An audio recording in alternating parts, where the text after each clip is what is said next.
Sir, Akhilesh Yadav ने social media Twitter पर post कर कहा कि जनता आगामी चुनाव में भाजपा को अच्छे से धो पटक कर हमेशा के लिए सुखा देगी। देखिए, अखिलेश यादव जमीन पे है नहीं, केवल रोज एक ट्वीट करना है उनको कमरे में बैठ करके, तो इसलिए उनको ज़मीन की हकीकत नहीं मालूम है। जब 2027 में ज़मीन पे आएंगे चुनाव लड़ने, तो जो बंगाल में टीएमसी का हश्र हुआ है, तमिलनाडु में डीएमके का हश्र हुआ है, वही फिर समाजवादी और कांग्रेस का हश्र 2027 में जनता यूपी में करेगी। सर, बंगाल में टीएमसी के 100 पार्षदों के इस्तीफे से सियासी भूचाल है, क्या कहते हैं? इससे साफ है कि जिस तरह की वहाँ की परिस्थितियाँ हैं, तो ये किस तरह से सत्ता का दुरुपयोग करके हिंसा ताकत के साथ किसी पार्टी को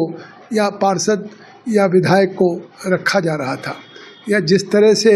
वहाँ पे लोग इन्वॉल्व हैं। आज उनको डर है ना कि चाहे विधायक हो कटमनी ले रहे हों या और लोग इन्वॉल्व हैं, तो अब जिस तरह से वहाँ के मुख्यमंत्री शुभेंदु अधिकारी ने कहा है कि बांग्लादेशी हों रोहिंग्या हों, उनको 3D जो गृहमंत्री जी ने कहा कि हम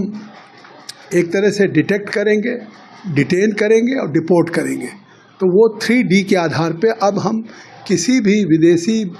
या बांग्लादेशी रोहिंग्या को अपने यहाँ नहीं रहने देंगे कि वो हमारे नागरिकों के अधिकारों पे उसका दुरुपयोग करे। सर, SIR प्रक्रिया पर आज सुप्रीम कोर्ट ने बड़ा फैसला सुनाया है। SIR प्रक्रिया को वैध और संवैधानिक बताया है। सर, क्या कुछ चाहिए? पूरे देश में विपक्ष की पार्टियां जिस तरह से SIR को लेकर के बिहार के चुनाव से बंगाल तक भ्रम पैदा कर रहे थे, SIR पे सवाल खड़ा कर रहे थे, इलेक्शन कमीशन की निष्पक्षता पे प्रश्न लगा रहे थे कि अगर SIR होगा तो वैध मतदाताओं के नाम कट जाएंगे, जबकि लगातार इलेक्शन कमीशन कह रही थी कि ये चुनाव प्रक्रिया का अंग है, ट्रांसपेरेंट और ऑनेस्ट, जो भी वैध मतदाता होंगे उनके नाम रहेंगे। आज वो तमाम याचिकाएं जो विपक्ष या लोगों के द्वारा की गई थी, उसका पटाक्षेप हुआ। सुप्रीम कोर्ट ने कहा कि SIR की प्रक्रिया न केवल वैध है, एक संवैधानिक है, और उन्होंने कहा कि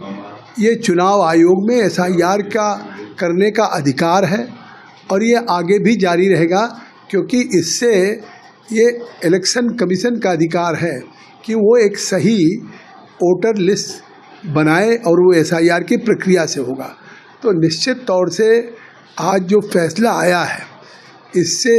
साफ हो गया है कि देश की विपक्ष की पार्टियां जो जनता में इस SIR और इलेक्शन कमीशन के निष्पक्षता पे सवाल उठा रहे थे, उसका